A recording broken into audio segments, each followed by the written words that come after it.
Buenas tardes, camaradas, a todos los camaradas de Sur. Tenemos de invitado a Arturo Huerta, está Erika Lalo para hablar sobre el TEMEC y sobre las cuestiones, pues, que hay muchas dudas sobre las cláusulas.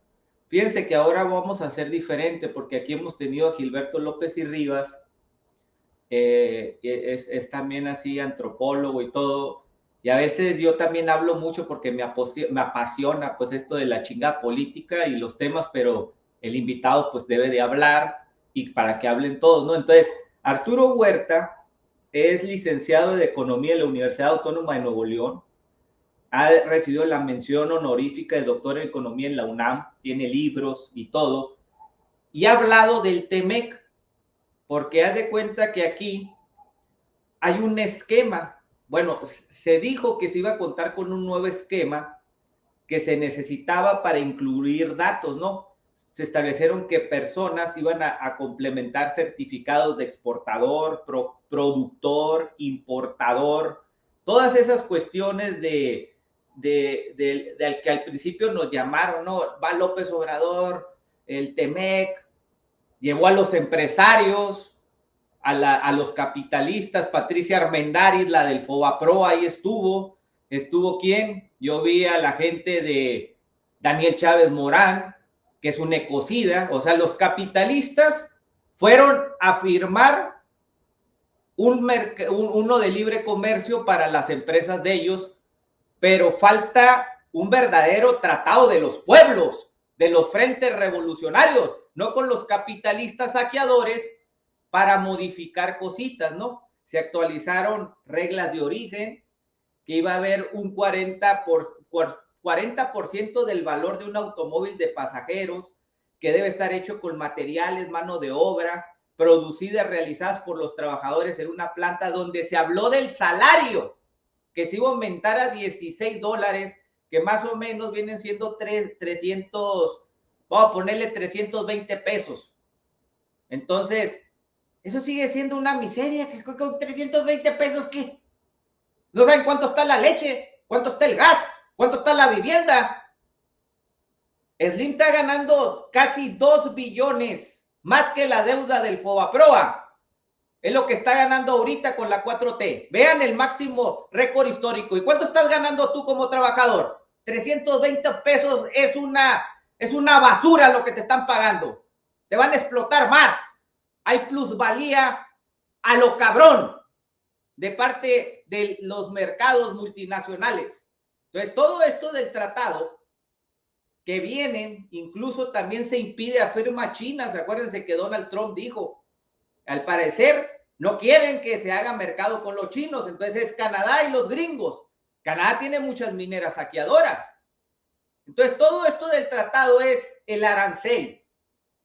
¿Qué es el arancel? Son conceptos de impuestos, contribuciones, tasas y derechos. Entonces, el TEMEC es un tratado de libre comercio. Entonces, le voy a dar la palabra a Arturo, que aquí lo tengo, para empezar con la transmisión y que nos cuente cuál es la polémica que él ve sobre las cláusulas específicas donde se habla de la reforma energética de antes, que Peña Nieto parece ser que quería entregar el petróleo, como que hay una prioridad de las empresas estatales, que López Obrador quiere tratos con los privados, pero no quiere que el petróleo y la energía o las energías renovables pasen a demasiado dominio privado, sino que tengan una presencia del Estado.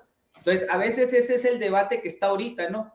Y dice López Obrador que la oposición son unos traidores, pero el doctor Arturo, ¿qué ve en este tratado del TEMEC? ¿Es muy diferente al TLCAN?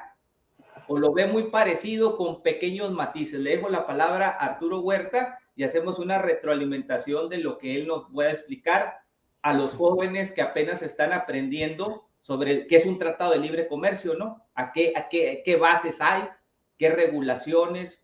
¿Qué es un tratado de libre comercio? A ver, Arturo Huerta, saludos. Bien, muchas gracias por la invitación.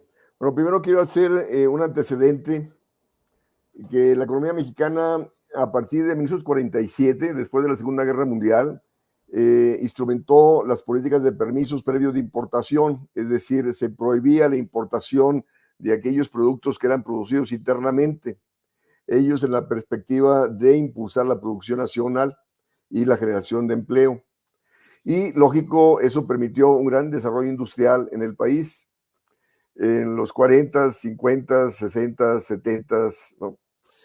Y crecimos al 6.4% promedio anual, impulsado este crecimiento por el desarrollo industrial, repito, que estaba protegido frente a importaciones. Había política industrial, había política de subsidios al desarrollo agrícola, al desarrollo industrial, y repito, hubo crecimiento con las desigualdades propias del sistema capitalista en el cual estamos, pero se creció.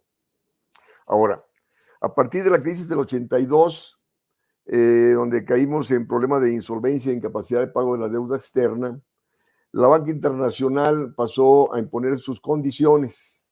Cuando México no pudo pagar la deuda, tuvo que renegociar la deuda. Entonces, los acreedores, la banca internacional, pasa a imponer políticas económicas a su favor.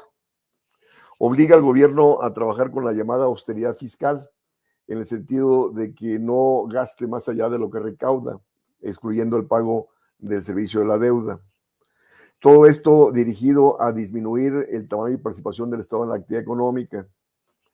En 1986, justo en el contexto de la década perdida de no crecimiento de la economía mexicana, se decidió por parte del gobierno de Miguel de la Madrid ingresar al Acuerdo General de Aranceles y Comercio, lo que hoy es la Organización Mundial de Comercio, la que regula el comercio internacional.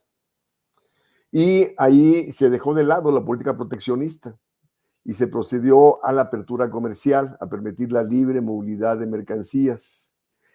Y en antes de esa decisión, en el Senado de la República se hizo un seminario donde fueron los industriales, y los industriales pedían aranceles, que es el impuesto a las importaciones, pedían aranceles de 100, 140% del valor de las mercancías.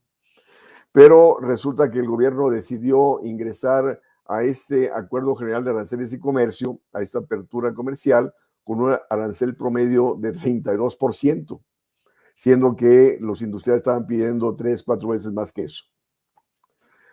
Y en el 86 no hubo tanto problema con este bajo arancel porque la economía mexicana estaba devaluando su moneda. Al devaluar la moneda se encarece el dólar y se encarece el precio de los productos importados. Entonces, de ahí que siguió la restricción de las importaciones, tanto por el encarecimiento del dólar como por la misma contracción económica que se dio en la década de los 80s. Pero la situación cambia a partir de las políticas del Pacto de Estabilización que empiezan en diciembre del 87, donde se dejó de lado la política devaluatoria y se fijó el peso al dólar a una paridad nominal fija. Entonces, ¿qué fue lo que pasó? Que como la inflación de México es mayor que la de Estados Unidos y el tipo de cambio se colocó fijo, la paridad peso-dólar fija, entonces terminó abaratándose el dólar. Y al abaratarse el dólar, se abarata el precio de los productos importados. Y como estábamos en un contexto de economía abierta, pues lógico, empieza a crecer más las importaciones que las exportaciones y se tiene un déficit de comercio exterior que es 8% del Producto Interno Bruto en el 94 y caímos en la crisis de diciembre del 94, porque el déficit de comercio exterior aumentó de tal magnitud por este dólar barato y esta economía abierta en la cual estábamos, que desplazaba la producción nacional, generaba este déficit de comercio exterior, cuando lo que el país compra es mayor que lo que exporta, que lo que vende, y no hubo ya más entrada de capitales para financiar dicho déficit, y viene la devaluación y la crisis en diciembre del 94. Ahora, pero resulta que el gobierno de Salinas de Gortari ya venía negociando con Estados Unidos un acuerdo comercial. Fíjense ustedes, ahí yo en uno de mis trabajos coloco esta frase de Salinas de Gortari que va al Congreso de Estados Unidos en octubre del 89 va al Congreso de Estados Unidos y les dice que se abran a las exportaciones mexicanas, que México ya se había abierto, desde el 86. Y un congresista estadounidense le dice a Salinas de Gortari: oiga, ustedes se abrieron porque fue decisión de ustedes, nosotros no les dijimos que se abrieran, no fue presión nuestra. Ahora, y si ustedes quieren un tratado de libre comercio, pues ustedes tienen que darnos cosas a cambio, ¿no? Entonces, a partir de ahí empezó la negociación con el Tratado de Libre Comercio con Estados Unidos y Canadá, que culminó, se firma en el 93 y empieza a operar a partir de enero del 94, ¿no? Entonces, en ese acuerdo se negocian, o sea, los aranceles que pasan a tener los diferentes productos. Y lógico, como México ya se había abierto, ya trabajaba con bajo arancel, pues tuvo que disminuir más los aranceles para que Estados Unidos aceptara una firma de un acuerdo de libre comercio con México. Entonces, de ahí que México pasó a ceder más, y logró que el sector agrícola fuera protegido por 12 años, pensando que en 12 años la agricultura mexicana iba a lograr los niveles de competitividad, de productividad de la producción agrícola de Estados Unidos, siendo que nosotros no teníamos ni tenemos política agrícola para impulsar la producción nacional. Pero bueno, entonces la cuestión es de que en estos acuerdos comerciales, ¿quiénes participan? ¿Quiénes negocian? ¿No? Como decía a Rafael hace un instante, ahí en esas negociaciones van las grandes empresas, ¿no? Y entonces, pues lógico, ¿cuál es el poder de negociación del gobierno mexicano o de los productores mexicanos frente al gobierno de Estados Unidos y frente a los productores de Estados Unidos? Pues en esas negociaciones, pues Estados Unidos impone sus condiciones a su favor. Entonces, de ahí que, repito, la economía mexicana se abrió tremendamente sin tener los niveles de productividad y competitividad para salir airosos dentro de ese contexto. Fíjense ustedes, repito, en el 86 México abrió su comercio y en el 86 estábamos en un contexto de década perdida, donde había caído la inversión pública y privada, había caído la actividad económica y nuestros niveles de productividad y competitividad por debajo de la media internacional, ¿no? En un contexto de libre comercio, de libre movilidad de mercancías, ¿quién gana?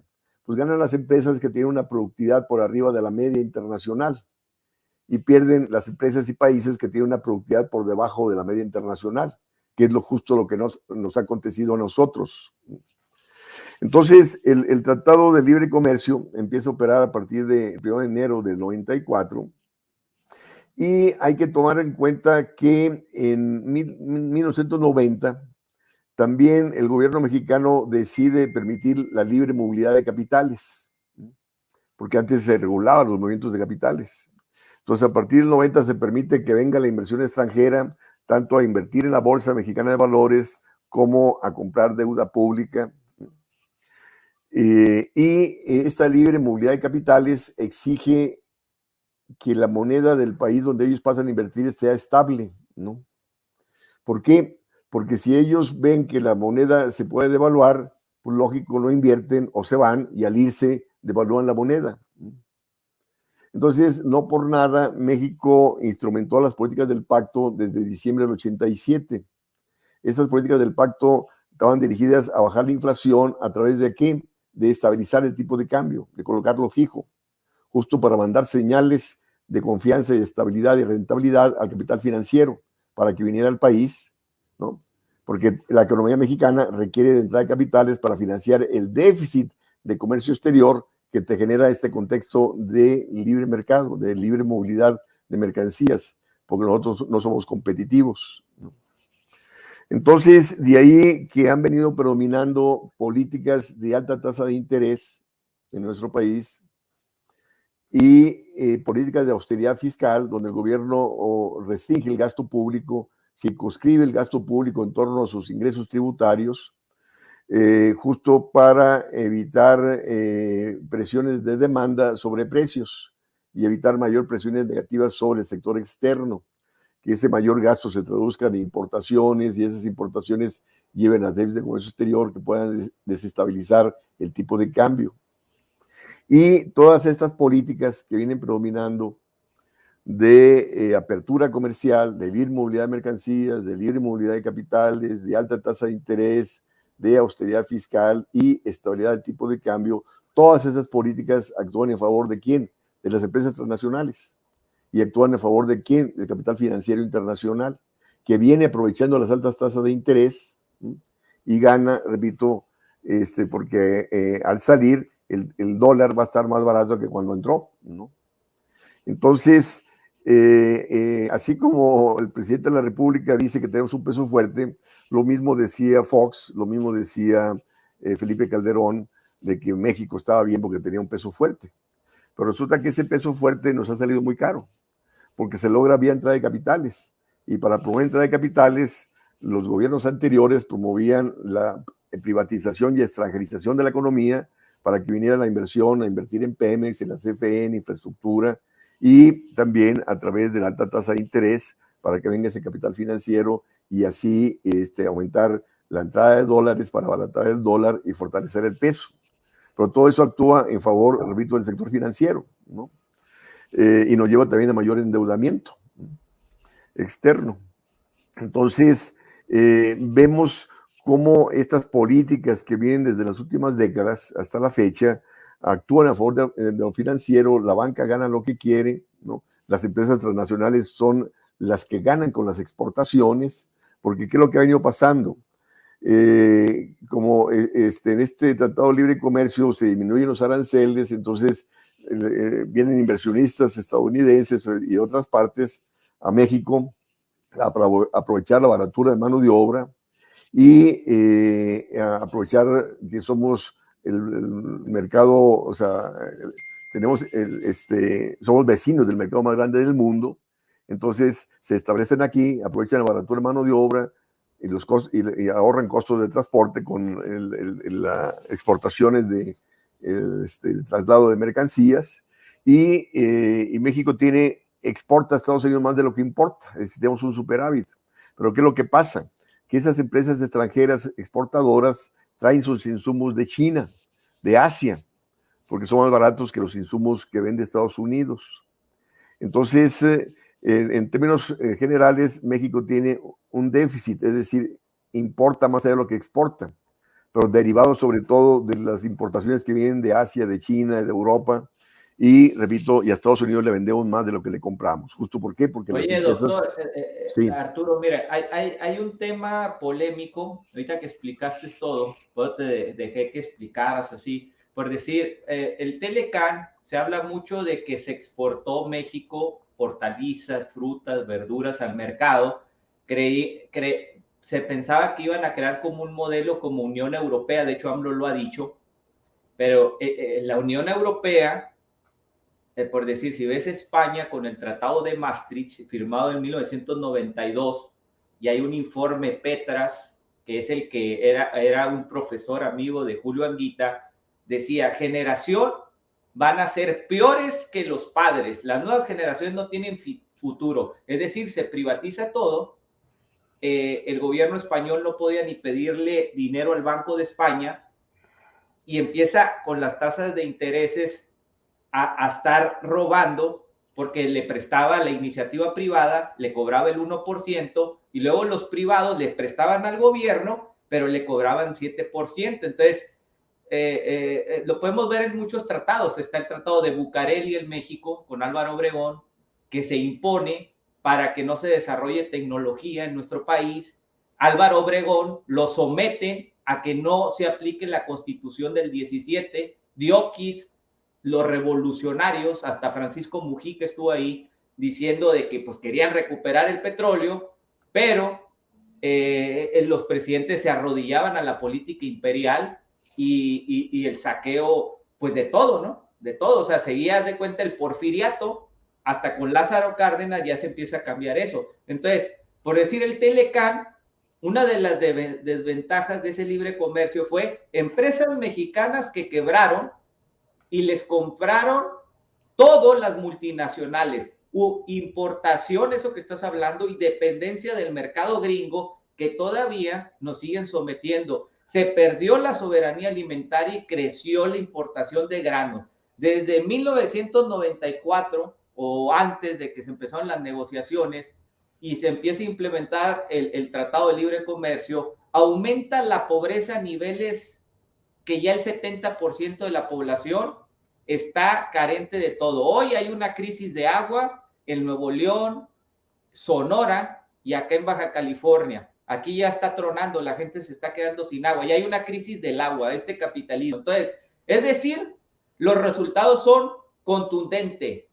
Exportaciones, inversión extranjera aumentan, pero también aumentan la pobreza, desigualdad, y no para.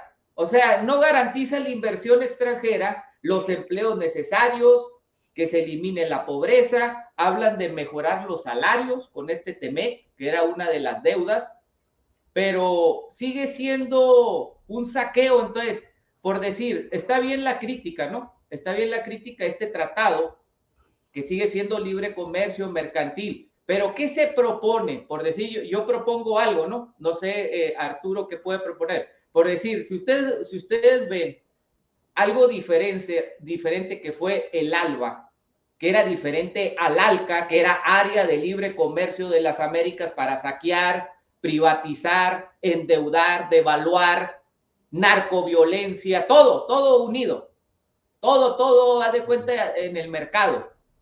Y el ALBA no. El ALBA lo que quería eran políticas a que se lograra ver los temas de salud, educación. Pongo un ejemplo, ¿no? Hay un, ¿cómo se llama? Un programa de Cuba que se llama Método de Alfabetización Yo Sí Puedo. ¿Qué quiere decir eso? Es un método para cada adulto, para que pueda tener una pedagogía que pueda eliminar el analfabetismo en cada país. Eso les vale madre el Telecán, el TEMEC. O sea, se van a las ganancias de las grandes multinacionales, es todo. Entonces, ¿cuándo va a haber un verdadero tratado, por decir, vamos a eliminar los analfabetas en el mundo, o los países que hagan un tratado, un ejemplo? No les vale madre. En México hay más de 4, casi llegan a 5 millones de analfabetas mayores de 15 años, ¿eh? Y puede seguir en aumento, porque eso lo dice la INEGI. O sea, es un ejemplo, ¿no? Otro es el tema de salud, otro es el acceso de agua, otro puede ser hasta el medio ambiente. Hablan del PIB siempre, pero el PIB no garantiza una medición real de la pobreza y miseria de los pueblos. Hay otras mediciones de desarrollo. O sea, un ejemplo, ¿cuánta gente tiene acceso a agua de calidad? ¿Quién sabe? No tenemos. No te puedes tomar el agua esa. Aquí no te puedes tomar el agua, te enfermas y no tienes agua. Hay cortes. ¿No saben que aquí las colonias se quedan sin agua? ¿Cómo te vas a quedar sin agua? Y hablan de inversión extranjera, de empresarios. Entonces, lo que se necesita, en mi punto de vista, así como dice Arturo, es un verdadero tratado de las causas reales que necesita el pueblo, no las pendejadas que van los empresarios para las empresas, y va Carlos Slim detrás del presidente López Obrador, y antes Carlos Slim estaba detrás de Salinas, y así se la llevan los pinches viejos nomás. Las ganancias para que sigan billonarios los mismos de siempre, y jugarla con un falso nacionalismo como Echeverría, que se la jugaba de izquierda falsa, ¿no? No, o sea, vayan con los verdaderos frentes, los verdaderos tratados. Son muy parecidos como lo que quería hacer Fidel Castro y Hugo Chávez en el ALBA. Por eso mandaron al carajo el ALCA. Lo derrumbaron el ALCA. Lo tumbó Hugo Chávez y Fidel. Y ahora nos vienen a prometer casi lo mismo. O sea, yo veo a los mismos funcionarios, gabinete de López Obrador, dicen que está peleado con Romo ahora, pero el Tren Maya, por decir, ahí está Carlos Slim en el tramo 2. Germán Larrea, el gobernador de Sonora, se reúne con el Grupo México para que sigan saqueando las minas y el saqueo. Y los inversionistas extranjeros es saqueo, saqueo. Es mercantilista el tratado, jugándosela ahí con la energía, porque ahorita quiero tocar el tema con Arturo, con las cláusulas esas polémicas que se habla del Tratado de Libre Comercio. Entonces, Arturo, ¿tú cómo ves este tratado del TEMEC, así claramente objetivo? Va a eliminar la pobreza, o sea, el tratado de López Obrador, va a haber menos pobres, va a haber mejor trabajo, se va a hacer una soberanía alimentaria. ¿Qué es el TEMEC para ti? O sea, ¿es desarrollo regional o es, como dices, para los grandes empresarios y es solamente eso y todo es puro simulación? Mira, es más de lo mismo, porque este TEMEC, o sea, lo negociaron los economistas de Peña Nieto, entonces se les pasó el tiempo y bueno, la diferencia con el Telecán es de que en el TEMEC se incluyó la cuestión energética, que no estaba presente en el Telecán. Y también se introdujeron capítulos referentes al comercio derivado de la cuestión digital, ¿no? Y como se les pasó el tiempo, ya tenía que ser firmado por el nuevo gobierno que había ganado las elecciones, y entonces le dijeron al presidente electo, a López Obrador, que nombrara un economista que se integrara a las discusiones con Canadá y Estados Unidos. Entonces, de ahí que nombraron a Jesús Seade, y entonces el presidente le dijo a Jesús Seade que cuidara la cuestión del petróleo. Entonces, se introduce el famoso capítulo 8, donde dice que es inalienable la cuestión de hidrocarburos, que es exclusiva para México. Pues solamente dice hidrocarburos, ¿no? Es referido al petróleo, ¿no? No dice el capítulo 8 nada con respecto a la industria eléctrica. Entonces, a partir de este capítulo 8, el candidato, bueno, presidente electo López Obrador, dijo, bueno, se pasa al Senado, porque hay que tomar en cuenta que el Senado entró en septiembre del 2018 y López Obrador asumió la presidencia el 1 de diciembre del 2018, y entonces el Senado, mayoría morena, aprueba el TEMEC. Pero resulta que ese capítulo 8 no modificó el resto de los capítulos del TEMEC, donde el resto de los capítulos le da, o sea, quedó tal cual lo había negociado Ildefonso Guajardo, que era el secretario de Comercio, junto con los otros participantes en esa negociación, donde se abría Pemex y la CFE a la inversión extranjera, ¿no? Tal cual, ¿no? Y eso quedó tal cual, y eso fue aprobado por el Senado y está en la ley, está en la Constitución. Y entonces, en torno a eso, es que el gobierno de Estados Unidos plantea el reclamo ¿no? Que actualmente hay pláticas al respecto, y que pueden llegar a un panel de controversia si no se llegan a un acuerdo en esas negociaciones.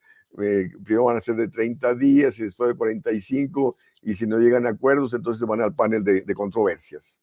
Y en ese panel de controversias, que ha habido muchas, México ha ganado unas pocas y ha perdido la gran mayoría, ¿no? Entonces, la cuestión es de que sí hay elementos, ¿no?, por parte de Estados Unidos y Canadá, decir, bueno, que se cumpla lo firmado, ¿no? Hay que tomar en cuenta, bueno, de que López Obrador trató de hacer la reforma eléctrica justo para revertir la reforma que Peña Nieto había instrumentado en el 2013, donde se abría todo el sector eléctrico a la inversión extranjera. Y pues ahí está, la oposición lo frenó, y sigue tal cual, o sea, sigue vigente la reforma de Peña Nieto, que está plasmada, integrada en el TEMEC, ¿no? Y en eso se estaba basando Estados Unidos y Canadá para hacer la protesta de que se cumpla, ¿no? Entonces, de hecho, bueno, yo escribí un artículo que salió publicado este martes, donde señalo que para rescatar a Pemex y a la CFE, y no solamente Pemex y la CFE, sino también para rescatar la industria y la agricultura, hay que replantear el TEMEC, ¿no? Por no decir que hay que salirse del TEMEC, ¿no? Porque, repito, en esos acuerdos comerciales son el capital internacional el que impone sus condiciones a su favor, y los gobiernos y los congresos se han doblegado a los dictámenes del capital internacional. Entonces, por más que el presidente de México ha dicho que que no va a ceder soberanía y que seguiremos en el TEMEC, la bronca es que es incompatible. Seguir en el TEMEC implica seguir cediendo soberanía tal como ha venido aconteciendo, ¿no? Entonces, si en realidad se quiere recuperar soberanía o retomar la soberanía, fíjense una cosa interesante o importante a resaltar. El TEMEC, o el Tratado de Libre Comercio, te impide tener política industrial, te impide tener política agrícola. Es decir, tal como ya se dijo, perdimos la autosuficiencia en granos básicos. Estamos importando más del 52% de los granos básicos que consumimos. Si bien el sector agrícola es superavitario, porque dentro de las exportaciones agrícolas ponen las agroindustriales, que incluye cerveza, incluye tequila, mezcal, bueno, tan lógico, están los jitomates, están los aguacates, ¿no? Pero viendo la balanza de granos básicos, ¿no? Arroz, maíz, trigo, frijol, soya, etcétera, somos deficitarios. Repito, importamos el 52% de lo que consumimos, ¿sí? Y no por nada la inflación internacional de estos productos nos está afectando. Si nosotros fuésemos autosuficientes, pues no seríamos sujetos a la inflación internacional de estos bienes. Y no somos autosuficientes porque en esta política de economía abierta, nos decía Serra Pucci, que fue el que firmó el tratado de el Telecán en aquel entonces, dice, no, dice, es más barato importar el trigo, el maíz, que producirlo internamente. Sí, pues con ese dólar barato que en el cual se trabajaba, pues lógico, era más barato importar que producirlo internamente, pero ahí están las consecuencias, ¿no? De que ahorita estamos importando caro, ¿no? Y ese dólar barato con el cual se ha trabajado mucho tiempo nos ha salido muy caro, porque se ha tenido que establecer altas tasas de interés, austeridad fiscal, extranjerización de la economía para que venga el capital y así abaratar el dólar y abaratar el precio de los productos importados. Entonces no podemos seguir con políticas económicas que actúen a favor del sector financiero, a favor de las transnacionales y actúan en detrimento del desarrollo productivo, actúan en detrimento de la creación de empleo y actúan en detrimento de los salarios. Entonces, sí. Sí, perdón que lo interrumpa, doctor. Yo quisiera hacerle una pregunta. Es en relación a lo que usted comentaba del artículo que usted publicó en el blog de Julio Astillero, en donde precisamente usted menciona esta cuestión de un replanteamiento del TEMEC, en el cual se tiene que ir, como usted lo mencionaba y lo señalaba puntualmente, ir en defensa de Pemex, retomar luz y fuerza del centro de nueva cuenta, hacer estas energías partícipes de nueva cuenta para el pueblo mexicano, pero también lo que usted comenta en su artículo es que exista más desarrollo de manufactura y al mismo tiempo de la parte del campo, ¿no? Sabemos que el campo mexicano a partir del salinismo quedó muerto, pero entonces, en este caso, para reactivar todas estas áreas estratégicas económicas, para lo que usted comenta, un crecimiento sostenible, a mí me hace pensar que necesariamente tendríamos que regresar a aquellas políticas anteriores que usted comentaba en los años 40, 50, donde existía efectivamente un nacionalismo mexicano, pero al mismo tiempo la parte del gobierno pues era dueño y dirigía muchos de estos sectores estratégicos, ¿no? Cosa que con esta parte del neoliberalismo que usted nos explicó anteriormente, se fue abandonando la participación del Estado. Entonces, aquí la pregunta sería, o como yo lo entiendo, entonces el gobierno tiene que volver a tomar esas riendas para poder dirigir estos sectores estratégicos. Tendríamos que entonces pensar en un nacionalismo, en pocas palabras, pero también en que el Estado tiene que expropiar estos sectores a lo que viene siendo el sector privado para ya tener el control. Gracias. Sí, mira, el problema en el cual estamos es de que el sector hegemónico, es decir, el sector financiero, las grandes empresas transnacionales, te controlan los medios de comunicación y predomina en el país una mentalidad neoliberal. En el propio gobierno predomina la política neoliberal. Por más que el presidente en cada discurso habla en contra del neoliberalismo, todas sus políticas son neoliberales. Él respeta la autonomía del Banco Central. ¿Y qué implica la autonomía del Banco Central? La autonomía del Banco Central le quitó el monopolio del dinero al gobierno. Es decir, el gobierno no puede financiarse con el dinero. Y al no tener el gobierno el control del dinero, pues no puede incrementar el gasto público. Tiene que ajustar su gasto a lo que recauda. Y esa es una política neoliberal, ¿no?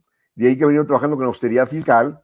Oye, en un contexto donde cae el consumo y la inversión privada, tienes un déficit de comercio exterior que compramos más allá de lo que vendemos y eso te afecta a la actividad económica, el gobierno debe gastar lo necesario para contrarrestar esa caída de consumo e inversión privada, ese déficit de comercio exterior para reactivar la economía. Y no, dice austeridad fiscal y ahora vamos a la pobreza franciscana, ¿no?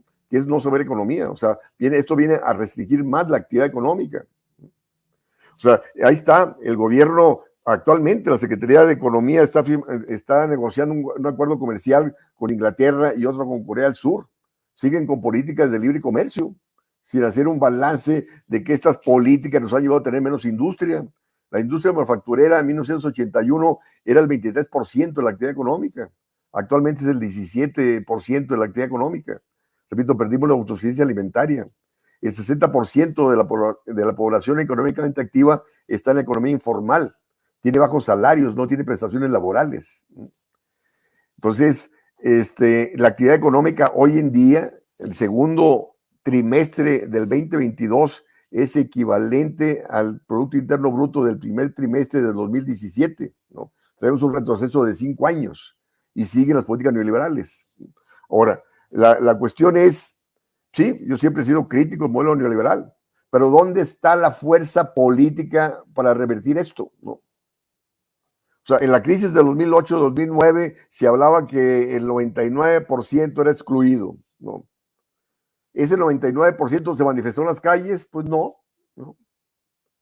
Nunca se va a manifestar el 99% de las calles, ¿no? Se manifiesta el 20%, bueno, fuera que se manifestase de perdido el 20%. Si el 20% se manifestase, habría cambios significativos en la economía mexicana. Sí, porque yo en varias entrevistas yo he dicho, la problemática va a seguir hasta que la gente salga a las calles. Y me han dicho, oye, está llevando a que la gente salga a las calles. Le dije, mira, es mejor que la gente salga a las calles a protestar, a demandar políticas de empleo, políticas de incrementos de salarios, políticas de distribución de ingreso, a que la gente salga a las calles a delinquir, tal como ha venido aconteciendo en el país en los últimos años, ¿no? Entonces vemos la falta de conciencia política, ¿no? O sea, ¿por qué la gente delinque? ¿Por qué no tiene conciencia política? Si la gente tuviese conciencia política, estaría manifestándose en las calles para pedir políticas de empleo bien remunerado, para pedir política de incremento salarial, ¿no? ¿Por qué la gente migra? Igual, porque no tiene conciencia política para demandar al gobierno, al Congreso. Los partidos políticos no están respondiendo a los desafíos, a los reclamos nacionales, ¿no? Son centaveros todos los partidos políticos, ¿no? O sea, no hay proyecto de nación alguno. Ahí está toda la discusión ya con respecto al 2024. Viene una crisis tremenda en este país en el 2023 y 2024, ¿no? ¿No? Que ni se imaginan siquiera, ¿no? Y ya están pensando en el 2024, por favor.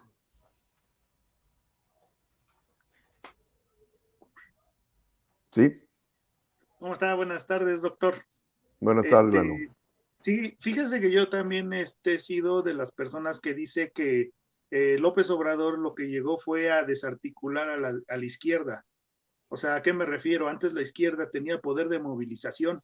Ahora la izquierda está, según ellos, en las redes sociales, cuando pues en realidad no, las redes sociales pues, es pura gente de derecha. O sea, yo todos los youtubers estos que veo de Torruco, nosotros les decimos youtuber pedinches, ellos traen una retórica muy neoliberal, la misma que trae López Obrador, y ellos son los que están desarticulando poco a poco a la izquierda. La gente ya se está conformando con cualquier cosa, que es lo primero que les dicen. Oye, tú que te quejas si a tu abuelito ya le dan una pensión, o a tu papá le dan una bequita, a tu hijo ya le dan una beca en la escuela, pero el sector productivo, la gente, los que trabajamos día a día, no tenemos ningún apoyo de este gobierno. No importa que el niño tenga becas, si el señor no tiene trabajo.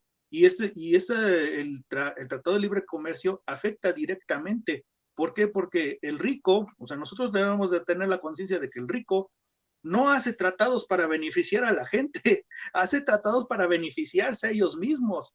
O sea, esos tratados que se hacen entre ricos, pues es para beneficiarse entre ellos, y ahí llega la complicidad del Estado. O sea, cómo el Estado, cuando se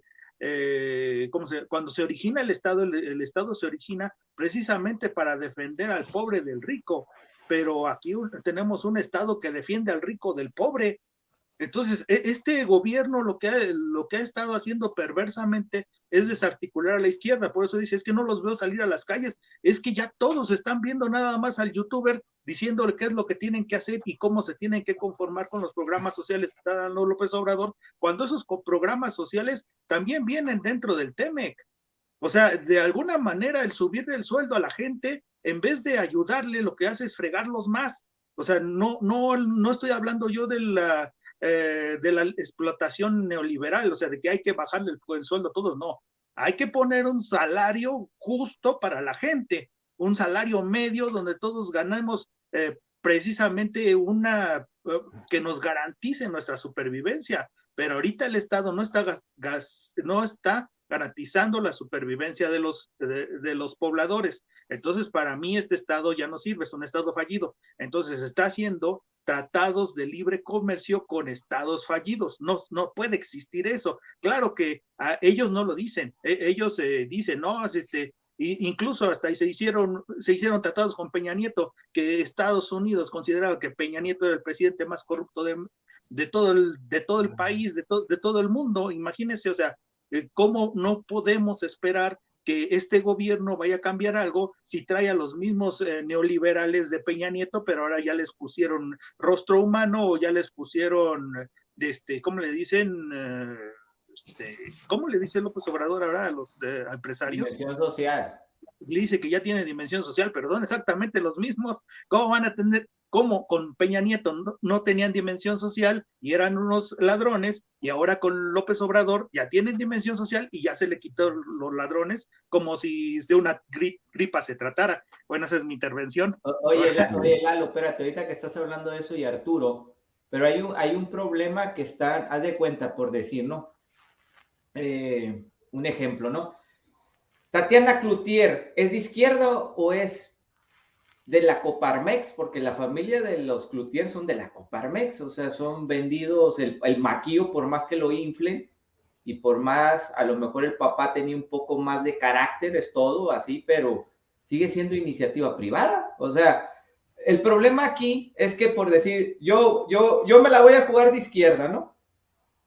Y traigo gente como Tatiana Cloutier. Ahorita hablaban del banco de Bancico, que está dependiendo muchas cosas que no puede hacer el gobierno. Son políticas neoliberales. A ver, del gabinete, ¿quién es de izquierda real?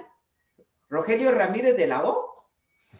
Pues el que más se la juega. Manuel Barlet, que también se la juega, pero estuvo en una época con De la Madrid y se la juega. O sea, aquí lo que estamos viendo, un ejemplo, ¿no? Si este gobierno tuviera lo mejor, por decir un Arturo Huerta, en una área específica para contrarrestar a la iniciativa privada, o alguien así con formación más de izquierda marxista, pero real, no payasadas, pues a lo mejor este gobierno tuviera una contraposición a la iniciativa privada, pero Alfonso Romo, desde que llegó López Obrador, lo nombró jefe de la presidencia.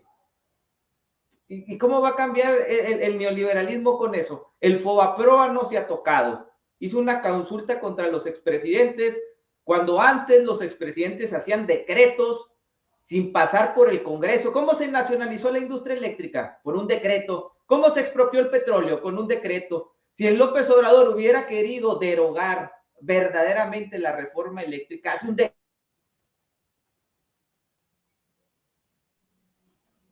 Ahí se nos fue. Bueno, pues sí, ya estábamos hablando de los decretazos, ¿no? Ahí está. Censuró el pinche capitalismo del Slim, yo creo. Ya valió madre, espérense. No, bueno, lo que les quiero decir es que antes los presidentes hacían decretos, ahora, no, es que no puedo, no tengo la mayoría en el Congreso, y ya engañan a la gente con que no van a hacer nada. Y la gente no sabe las facultades de un presidente, vivimos en una ignorancia. Y también es el control de los programistas, como al estilo del PRI. ¿Cómo controló el PRI a la gente tanto tiempo? Con programitas. López Obrador lo que está haciendo es lo mismo, programitas. Son los programitas. Y la miseria, pobreza. ¿A poco tú ves tu colonia? El programita soluciona el problema del agua, la vivienda que está más cara, los alimentos, el gas, la luz.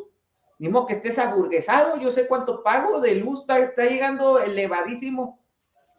El salario está aumentando, te aumenta 100 pesos. O sea, 100 pesos, ¿qué va a alcanzar con 100 pesos? O sea, antes ganaba 80 pesos, ahora gano 180. ¡Puta madre, nombre! Estás ganando un chingo, nombre, te estás volviendo millonario. Entonces, ese es el problema, que hay una simulación de justicia social.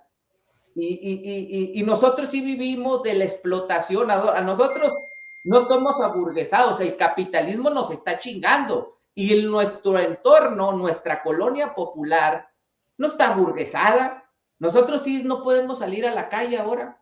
¿Por qué? Porque hay una narcoviolencia. ¿A poco no se dan cuenta? A tales horas aquí no puede salir.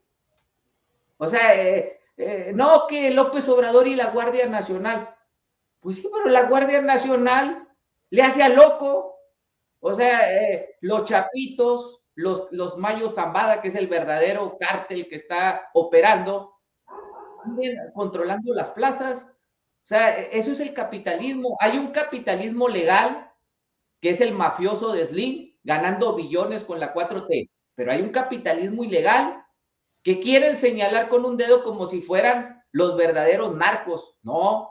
El Chapo Guzmán nunca ha ganado lo que ha ganado Carlos Slim con la 4T. Vamos a poner ese ejemplo. Nunca ha llegado a ganar 2 billones casi. O sea, eso es una gran mentira. Uno de los verdaderos saqueadores es Carlos Slim. ¿Y qué hace López Obrador? Le pone medallas, dice que es la máxima chingonería, y la economía está privatizada a su servicio. Entonces, mientras no llegue un verdadero gobierno que combata a la burguesía nacional para recuperar esa ganancia que se está robando, todo va a ser pura simulación.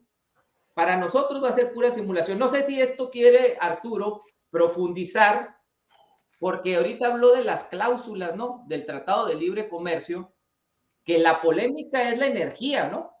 Dice el gobierno que es la energía, y que se van a solicitar consultas, que es la solución de disputas. Esto quiero que me diga Arturo, si una consulta en un marco de un tratado de libre comercio puede parar a todo lo que diga López Obrador, o se va a reír con él. ¡Uy, qué miedo el chicoche! Esas pinches babosadas. Porque está firmado estos tratados de libre comercio, donde las partes, ya sea Estados Unidos, quieren el mercado energético y que ellos puedan meter a su sector privado. Estados Unidos no existe Estado, es una corporación, son los de BlackRock, son las acciones que ellos tienen. Ahí la polémica del capítulo 8, que habla del reconocimiento de la propiedad directa que supuestamente López Obrador está luchando por los hidrocarburos, que no se toque el petróleo y que sea como una especie de defensa del Estado. Pero en ese apartado del 8, tienen el pleno de modificar incluso la Constitución de materia energética. Eso es lo que ellos están, por eso hay los consultas. Entonces, Estados Unidos y Canadá dicen que tienen derecho y tienen el mecanismo de impugnación. ¿Cómo ve esto de las consultas? ¿Quién va a ganar aquí? ¿Quién realmente puede ganar? O se puede generar una especie de crisis política y las cosas se pueden poner peor. Arturo, ¿nos puedes dar esta posición sobre las consultas? ¿Qué opinas? Porque eso es algo polémico que se está dando, ¿no? Sí, efectivamente. Ahora, la cuestión es la siguiente, ¿no? Yo creo que el gobierno va a ceder, ¿no? Porque, repito, no tiene la fuerza, bueno, primero no tiene la voluntad para en realidad revertir el TEMEC, ¿no? O sea, para poder revertir el TEMEC y recuperar Pemex y la CFE, necesitarías que la gente estuviera en las calles demandándola, ¿no? Y repito, predomina el enfoque neoliberal. Yo he estado dando muchas charlas en estos días, entrevistas y demás, en contra del TEMEC, y resulta que mismos profesores de la Facultad de Economía me han dicho, oye, es que no puedes revertir una política que viene desde los 90s, ¿no? Dije, oye, pero espérate, dije, esta política que viene desde los 90s o de antes, de los 80s, nos ha llevado a crisis tras crisis, nos ha llevado a un contexto de estancamiento y ahora estancamiento con inflación, desempleo y a un clima de violencia, delincuencia creciente. No puedes mantener políticas económicas que no cumplan los objetivos trazados. Se nos dijo que con estas políticas México iba a las grandes ligas, a las ligas mayores, íbamos a crecer, se iba a disminuir la diferencia entre México y Estados Unidos, y nos ha llevado a todo lo contrario, ¿no?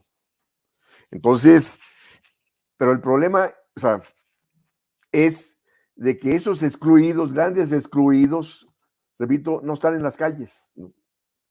Cuestionando esto, ¿no? Demandando un cambio de rumbo. Estos excluidos no están demandando el manejo soberano de la industria eléctrica y petrolera para el país, ¿no? Los productores agrícolas no están demandando política agrícola para lograr la autosuficiencia de granos básicos. Los industriales, ya no tenemos industriales nacionales, ahora los industriales son extranjeros, ¿no? Entonces, de ahí el por qué no tenemos política industrial alguna, carajo, ¿no? Entonces, estamos, repito, en una situación, en una encrucijada, en una, sin salida, vaya, ¿no? Repito, porque el gobierno, para poder negociar en mejores términos con el gobierno de Estados Unidos y Canadá para la defensa de Pemex y la CFE, tendría que tener a la gente en las calles demandando eso, ¿no? Y como ya se dijo, López Obrador no manda a la gente a las calles. De hecho, cuando fue presidente del PRD, jamás convocó a la gente a las calles. ¿Justo por qué? Porque quería ser bien visto por el gran capital de que era una persona ecuánime, no o sea, no escandalosa, etcétera, etcétera, ¿no? Y históricamente los cambios aquí y en todas partes se dan en las calles, ¿no? Entonces, la bronca es esa, ¿no? Para poder ganar en esas controversias, para poder recuperar Pemex y la CFE, ¿no? La gran sociedad tendría que estarlo demandando. Pero predomina, vuelvo a insistir, este enfoque neoliberal que todo el mundo dice que sí, que está muy bien el TEMEC, que sí, que hay que permitir la inversión extranjera, que porque supuestamente va a bajar costos, que la competencia, que la energía alternativa, la energía limpia, que la fregada es lo que predomina, ¿no? Y esas discusiones las tengo yo en la UNAM a cada rato, porque ahí predomina el neoliberalismo, tal como dijo López Obrador, ¿no?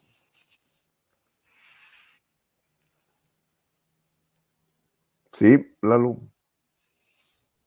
Hay otro capítulo, Arturo, del capítulo 22, no sé si también lo que le llaman empresas propiedad del Estado y monopolios, que se plantea que las actividades comerciales, le llaman EPE, que se realicen bajo los principios de no discriminación y consideraciones comerciales, y que también apunta a regular subsidios, que López Obrador dice que no quiere dar subsidios a las grandes empresas. Y también lo del asunto de los 75 días, que Estados Unidos va a hacer esto de las consultas, la diferencia, y si no puede llamar al establecimiento de disputas en esos 75 días, pues puede haber incluso pérdidas de México de miles de millones de pesos, porque el que más pierde con la dependencia gringa, pues es México, ¿no? Como está. Si fuera otro líder, como dice el señor, que expropiara, que jalara las masas, pues empieza a fortalecer el mercado interno real, y pues a lo mejor alguna cosa que haga Estados Unidos no te pega tanto, ¿no? Pero en realidad no se ha cambiado mucho lo económico, y eso es lo que nosotros en Sur realmente vemos como mucho rollo, pues, de los AMLovers o de la gente de López Obrador, que te entretienen. La mañanera es un entretenimiento, haz de cuenta. López Obrador avienta una frase y toda la gente está repitiendo una frase de chiste o algo, pero a ver, ¿dónde le está quitando el poder a la burguesía? Televisa, Salinas Pliego, los Alemán Magnani, los Miguel Rincón, los Carlos Slim. ¿Dónde está el verdadero Estado expropiando, quitándole el verdadero poder a los bancos? Una verdadera nacionalización de la banca, que sea pública y que lo administren los verdaderos trabajadores. No se ve nada, ni reformas agrarias, ni lo del agua en Nuevo León. No se le está quitando las grandes concesiones a los grandes empresarios en el tema del agua. Dice López Obrador, en 8 o 6 años, otra vez Nuevo León se va a quedar sin agua. ¿Por qué? Porque son medidas así, aculonadas, yo le llamo así, ese es el término. O sea, es como si el rico, el burgués, está chingando a la gente, ¿no? Y tú quieres solucionar con programitas, con calmamasas. Hey, te voy a dar un programita para que te calles y te conformes, pero no le estoy quitando al verdadero problema, el poder. Entonces tenemos un presidente de mañaneras, y los que vienen después de él, como Sheinbaum, como Marcelo, como Monreal, vienen peores. Viene más la falsa izquierda y menos van a convocar a las masas. Por eso nosotros estamos invitando a eso, a la movilización, a estar recorriendo el país y decirle a los morros, ¡ey! Eso no es izquierda, no tiene nada que ver con ser marxista. El marxista revolucionario apoya el proyecto del trabajador. No anda jugando con el Slim, no anda jugando con los burgueses, haciendo un proyecto así que siguen las privatizaciones, pero soy marxista. No, hombre, soy bien marxista. El marxista, el comunista, es un revolucionario auténtico, que sabe lo que es la explotación y lo nace del corazón. No anda con pinches mamaditas obradoristas de vendepatrias. El verdadero marxista es un comunista, es un verdadero luchador contra los empresarios, contra la iniciativa privada. Ese es el verdadero enemigo. A mí no me vengan con simulación. Monreal es de izquierda. Monreal de izquierda, anda con Silvano Aureoles. AMLO es de izquierda, anda con el Slim y la burguesía. Marcelo es de izquierda, es el mismo Sheinbaum. No, debemos de crear una ala obrera apoyado de frentes populares, de gente como el doctor Arturo, que son por lo menos algo contra el poder de las grandes empresas.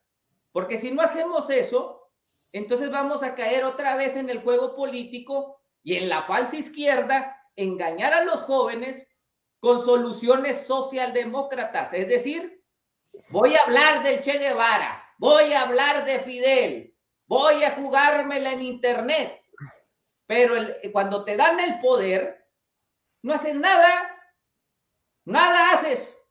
Entonces, ¿para qué sirve alguien que llega hacia el poder? Para mí no sirve.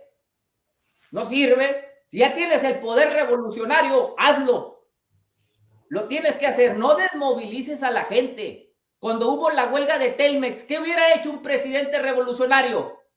Agarras a los trabajadores, échenle chingazos al Slim, quítenle la empresa. y aquí está un decreto de expropiación. Pasa a ser cooperativa. Eso es lo que es un verdadero revolucionario. No anda hoy Slim, que tiene sentido social, dice López Obrador. ¿Eso es una farsa? ¿Está calmando a la gente para que no lo toquen al patrón que tiene? Es claro. Entonces, nosotros proponemos cambios en el modelo económico, en todas las áreas, porque toda la economía está privatizada. Y no estamos aquí para engañar a las personas. Entonces, todo lo que sea algo en contra del modelo capitalista, vamos a invitarlo. Por eso el Arturo Huerta, el pensamiento de él, pues crea mucha coincidencia con nosotros. No sé si le quieran hacer una pregunta ya para terminar, Arturo Huerta, para que ya se finalice y no dure tanto el video, pero creo que aportó cosas muy significativas. Él está diciendo que el TEMEC es un continuismo, así lo vemos nosotros también.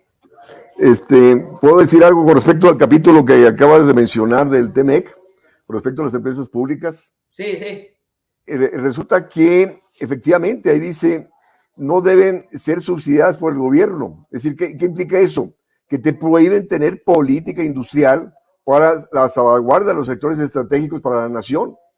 Fíjense lo que aprobó el Senado de Estados Unidos el miércoles.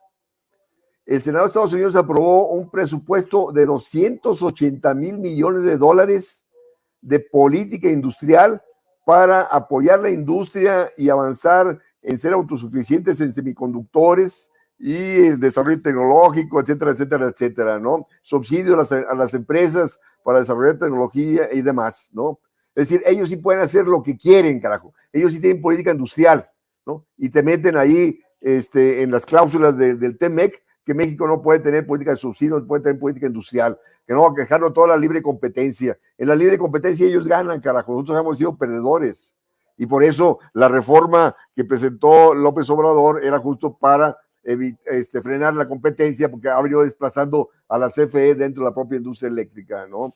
Entonces, es decir, sí, predomina el enfoque neoliberal, carajo, en el cual, repito, somos perdedores. Pero sí, bueno, las preguntas, por favor. Sí, bueno, si me permiten, nada más quisiera yo preguntarle, doctor, porque yo escuché en una de las entrevistas que usted dio en otro canal que usted perteneció a las Juventudes Comunistas, esto con el movimiento de 1968. Sí. Entonces, entiendo que usted es originario del norte de Monterrey.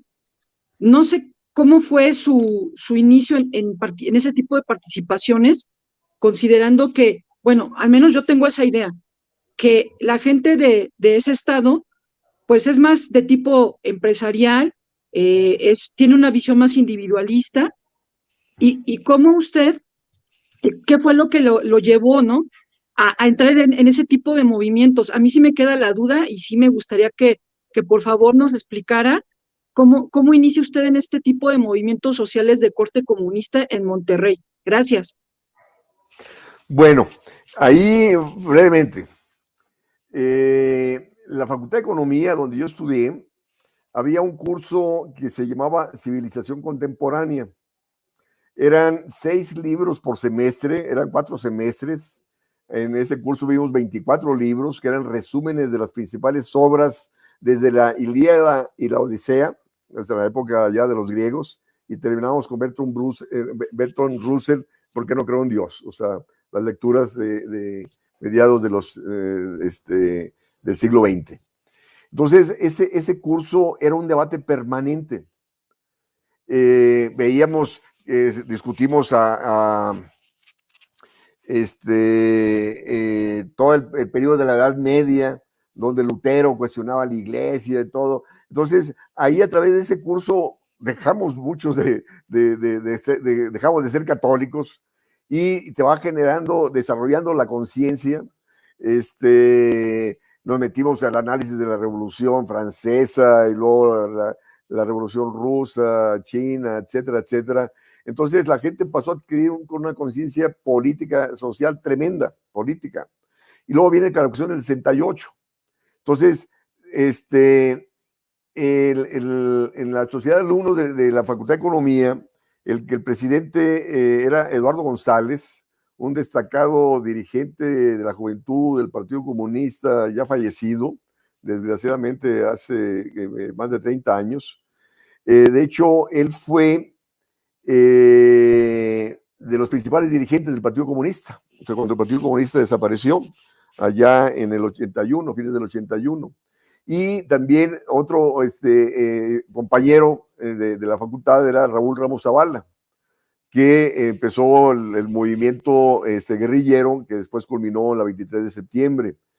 Varios compañeros míos de la Facultad de Economía pasaron a ser miembros de la 23 de septiembre, varios economistas de esta facultad, y de hecho la Facultad de Economía pasó a comandar el movimiento del 68 en la Universidad de Nuevo León.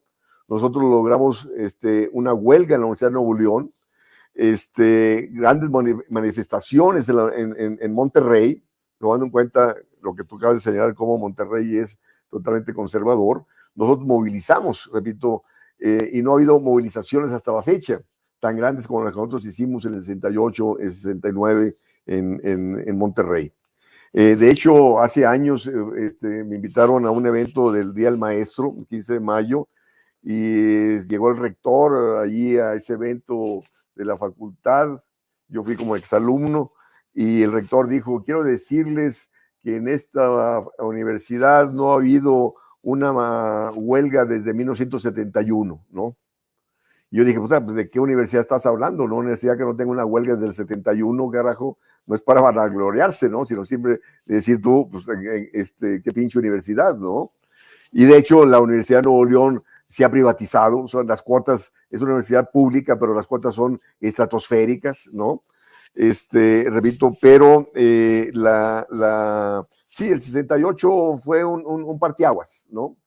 Y la juventud comunista creció bastante, y repito, y derivó, varios de sus dirigentes derivaron en la guerrilla, y yo me fui a Chile en febrero del 70, yo terminé la carrera en octubre del 69, y me fui a estudiar la maestría a Chile, porque la izquierda había ganado la universidad en Chile, o sea, la Facultad de Economía, mejor dicho, la Facultad de Economía, y el posgrado era de izquierda.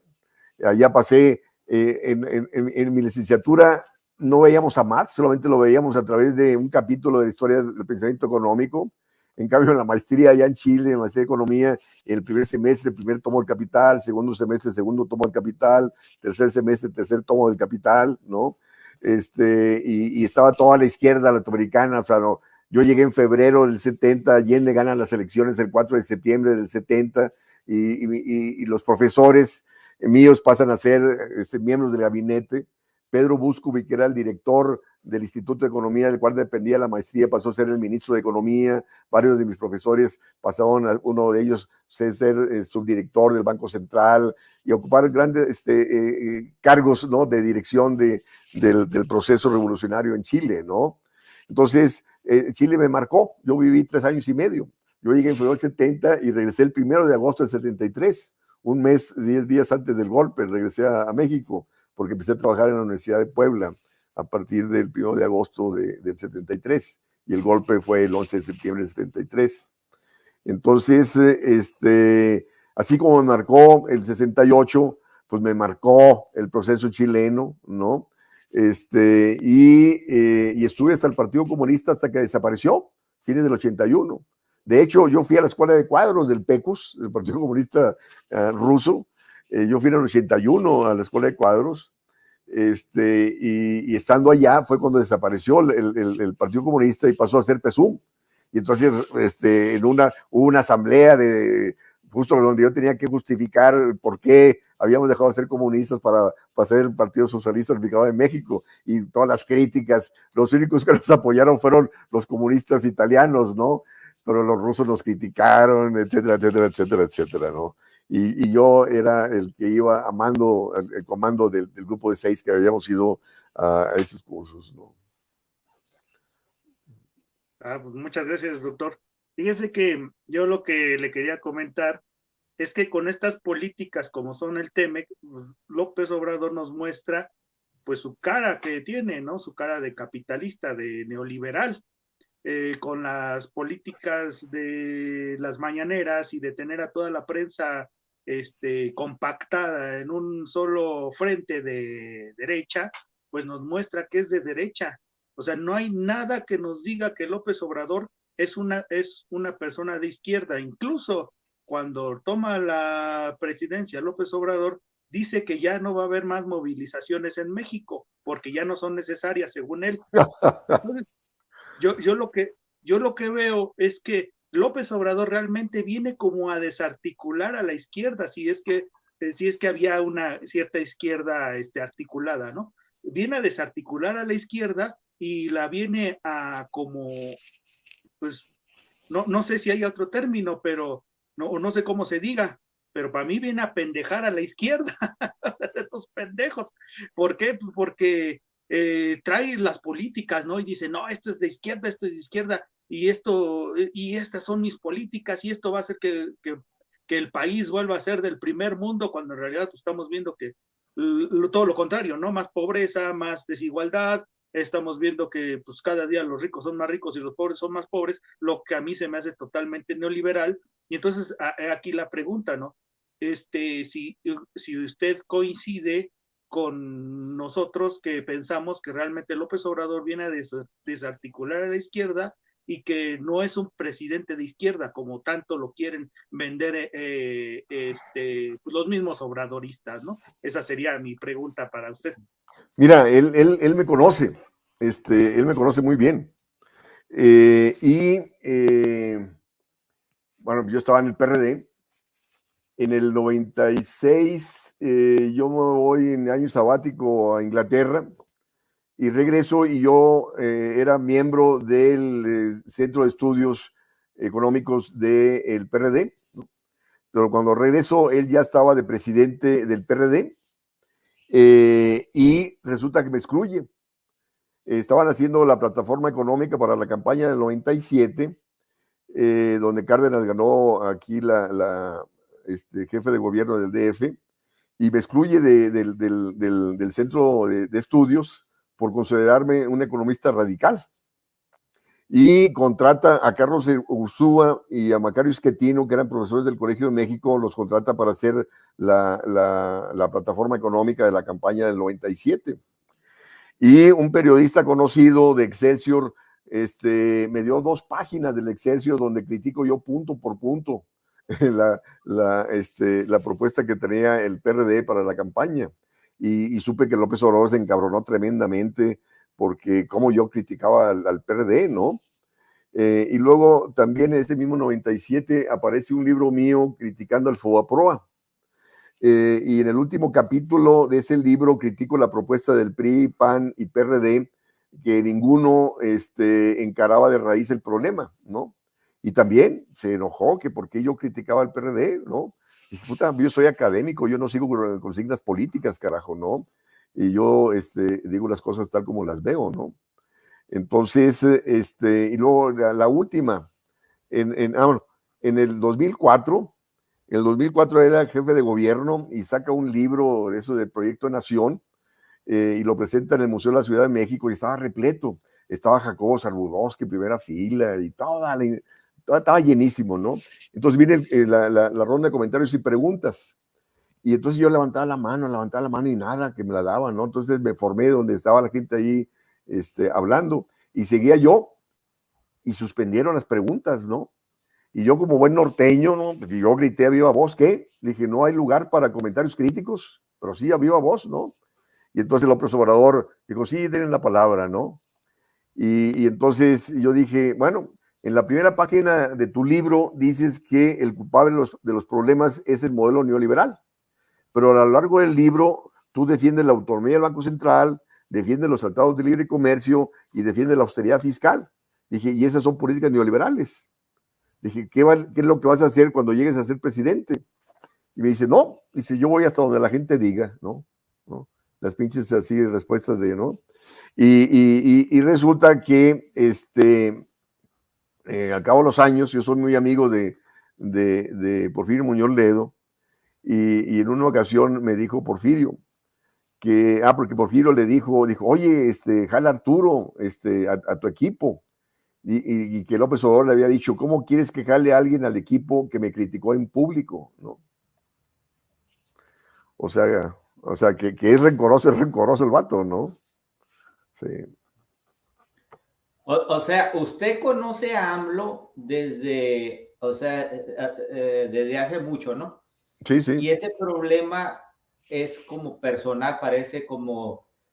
A mí esas cuestiones de AMLO, que a veces agarra personal, así, por decir Muñoz Ledo también era su amigo, y luego se pelearon, y parece que con usted también, hablé con Gilberto López y Rivas, no sé si lo conozca usted. Sí, claro. También hay un conflicto así como personal. Él se lleva mucho pues con nosotros, así platica también y es crítico. Y también estuvo en la formación del PRD, pero no le gustó. Nuestra formación, fíjese que la de usted es comunista, por eso es más congruente, por eso es más investigador y no lo manipula cualquier, o sea, usted se ve como que no lo va a manipular una frasecita, sino con hechos, ¿no? Porque trae formación comunista, un comunista eso es. Nosotros, se puede decir que no nacimos del PRI, yo nunca he sido priista, creo que nadie del grupo ha sido priista, ni tampoco del PRD, ni tampoco del PAN, pero muchos sí apoyaron a AMLO al principio. Estamos hablando de 2006 y luego se fue haciendo más crítico porque el fraude lo hacía como, ya ves que hizo la mafia del poder y entonces parecía que era antiempresario, ¿no? O una cosa tremenda. De hecho, hay una anécdota que a lo mejor a mí me consta en Sonora. Estamos hablando 2000, antes de la elección del 2006. Muñoz Ledo propone una alianza, o no una alianza, una reunión con empresarios con AMLO en Sonora. Estaba Lamar Quecano, que ahorita es el alcalde de Cajeme. Yo supe de eso porque estaba ahí en ese rollo como de aprender cómo es el rollo de la política, pero no me fui separando, ¿no? Pero en ese tiempo estaba muy como aprendiendo y los veía cada actor y llegó esa plática. Es que se está invitando a López Obrador que haga así como un acercamiento a un ala empresarial.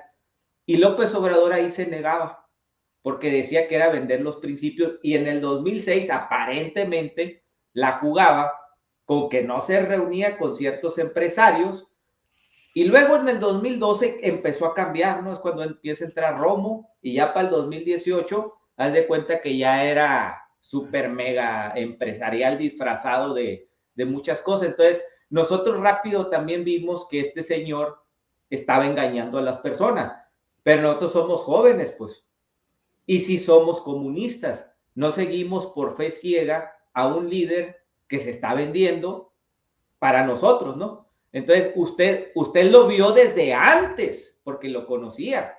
Usted da de cuenta, ni en el 2006 yo creo le creyó, ¿no? De que iba a ser algo de izquierda, o sí se le hacía que López Obrador en el 2006 podría llegar a un progre o a una cuestión así un poco más de expropiar alguna empresa como Televisa, porque había un pleito con Emilio Azcárraga muy fuerte, ¿no se acuerda que le hizo una marcha, yo tomé aquí Televisa, tomé en mi tierra Televisa, pero López Obrador y tomar es tomar las instalaciones, o sea, es llegar con gente y tomarlas para que den la información, por decir, de un fraude electoral del 2006 o alguna cosa contra la burguesía, ¿no? Y López Obrador, no me acuerdo si fue 2008 o 2007, cuando va a Televisa y se avienta un discurso que dice fábrica de mentiras, dice, es una fábrica de mentiras. Y parecía que era anti-Televisa. Ahorita, ¿quién va a creer que es anti-Televisa? Con los Teletón y los aplausos. Usted vio a un Andrés Manuel siempre de la misma línea, o sea, siempre se le hizo como falsa izquierda, como manipulador, porque Echeverría era parecido, ¿eh? Echeverría se aventaba unos discursos contra la burguesía de Nuevo León, pero estaba bien vendido al papá de Emilio Azcárraga, el Milmo. Y también el Luis Echeverría, pues salían muchas cosas raras de Estados Unidos, ¿no? y luego iba con Fidel, y luego traía a Salvador Allende, y pareciera como que había un doble discurso, o así es la política mexicana también, o sea, hay mucho falso político nacionalista, que en realidad en los hechos, pues no es de izquierda, porque primero, a ver, para ser de izquierda, dime en qué te basas de ser de izquierda, como usted se dio cuenta, o sea, estás hablando del neoliberalismo, pero tus políticas son neoliberales. Entonces, ¿usted cree que López Obrador antes si era algo de izquierda o siempre fue la misma chingadera y era manipulación total? No, siempre ha sido igual. Repito, en el 96, bueno, 97, como digo, él me excluyó del Centro de Estudios Económicos del PRD por considerarme radical. O sea, él sabe que mis orígenes vengo del Partido Comunista, ¿no? Entonces él siempre que no lo liguen o lo vinculen con comunistas, ¿no? Y de ahí, repito, contrató a Carlos Ursúa y a Schettino. Carlos Ursúa pasó a su secretario de Hacienda, Schettino también trabajó con él cuando era jefe de gobierno del DF, y él nunca se ha rodeado de economistas de izquierda, ¿no? Nunca, ¿no?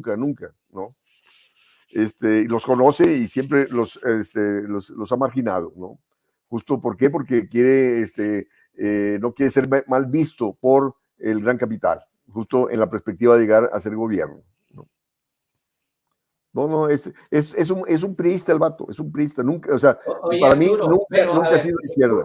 ¿Conoces tú a Armando Bartra? Claro que sí. No? ¿Él Sí, se te hace de izquierda? Mira, yo participé junto con él en un grupo de estudio que se llamaba, a propósito del sur, se llamaba Grupo Sur, creo, ¿no? Nos reuníamos en la casa de Carlos Payán, ahí en Tlalpan.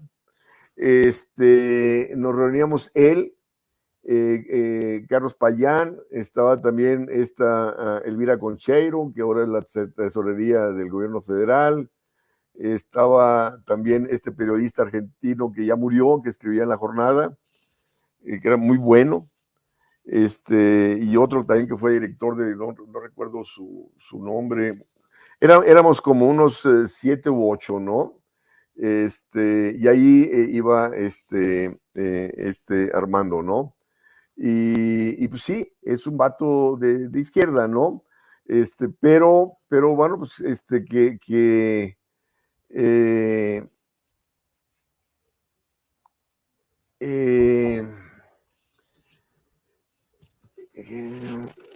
pues sí, es de izquierda, ¿no? Pero Pero peque zombie, como de closet. Pues sí. No, sí, porque también ahí está Enrique Semo también está ahí junto con él, ¿no? Que viene también del Partido Comunista, ¿no? Pero bueno, pues lo ha metido en cultura y de economía. Enrique Semo no sabe nada, ¿no? Es historiador, ¿no? Pero bueno. Bueno, entonces vamos a terminar con esto. Sí sería bueno otra, por decir, ya más anecdótica, diría, sobre su cuestión de vida personal, cómo se fue haciendo comunista, qué vivió. Yo me hice comunista leyendo a Fidel Castro, así. O sea, yo me hice leyendo a Fidel Castro. Puede ser en secundaria. Y tuve un tío que era comunista. Entonces, a mí nunca me dio miedo el comunismo, lo entendí a la perfección. Pero podemos hacer algo así anecdótico, así, pues, propuestas, incluso propuestas críticas, y ver qué podemos, para que usted esté participando y más gente le pueda preguntar y traer ahí coincidencias o empezar así intercambios de punto de vista. Yo creo, para que no dure tanto el video, ¿tienen alguna pregunta, Erika, Lalo, sobre Arturo? Porque a mí me queda claro ya su posición, ¿no? O sea, él trae formación comunista, López Obrador lo relegó. Es cierto lo que dice él. No sé, ¿qué opinión tienes de Arturo Herrera? Pues es neoliberal, es neoclásico. Todo y ahí lo traía hasta en el DF, ¿no? Sí. Creo que como secretario. Entonces, eso es lo que también vemos. Cuando López Obrador nombra a Alfonso Romo, ¿no se te hace una sorpresa? Ya sabías que así era López Obrador. Yo Si ustedes entran a la página, ahí en la Jornada de Oriente, ahí hay cientos de artículos míos, porque escribo cada semana, de la Jornada de Oriente desde hace muchos años, y con Julio Estillero, bueno, más reciente. Tengo un montón de artículos criticando a este güey de Romo, ¿no? Por sus posiciones neoliberales. Sí, oye, Arturo, espérate, última pregunta. Alfonso Romo, lo que dicen que lavaba dinero con Pinochet, ¿es cierto o es mito eso? Eso no sé. Pero no sé. Por decir, cuando Alfonso Romo era aliado a Salinas, ¿también estaba metido en cosas como el Fobaproa o eso se exageró? O era también así como un oligarca como ahora vemos un Germán Larrea. Es que yo estaba muy chico, o sea, no me tocó si Romo era realmente un oligarca poderoso, porque lo metían así a veces como en fraudes, ¿no? Ves así cosas de investigación del pasado y parece que Romo era como un Salinas Pliego en ese momento, ¿no? No, y de hecho, él es rico por su esposa. Y al parecer el mismo suegro, al parecer él defraudó al suegro que era el rico, ¿no? Entonces, de hecho, hay un pleito ahí. Los Garza Laguera, esos, ¿va?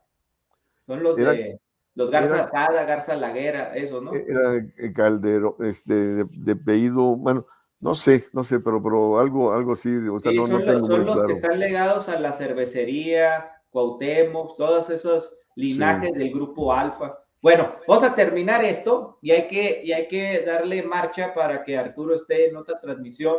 A mí me pareció bien, porque he visto mucho lambiscón a la 4T disfrazado de izquierda y parece que él no es de esos disfrazados, dice las cosas como lo ve y tiene mucha experiencia e historia, ¿no? A mí parece como que se puede charlar en confianza con Arturo. Bueno, les mando un saludo. No sé si quieras terminar con alguna cosa, Arturo. Te dejo. Les recomiendo este libro. Espérame, dejo que usted termine. ¿Lo alcanzan a ver? Es mi más reciente libro. La economía mexicana en la trampa de la continuidad neoliberal. Política económica y sector externo. Está publicado por la UNAM. Y creo que está también en forma digital, o también, o si lo compran en papel, la UNAM se los manda sin costo alguno de envío. Es cuestión la página es www.libros.unam.mx y ahí encontrarán varios de mis libros. Y aquí analizo cómo toda la política del actual gobierno es neoliberal. Por eso desde ahí el título, en la trampa de la continuidad neoliberal. Y los resultados son los mismos, ¿no? De ahí el porqué del estancamiento con inflación, creciente desigualdad, etcétera. Bueno, un saludo, Erika, Arturo, y nos vemos. Bye. Ok, gracias. Adiós.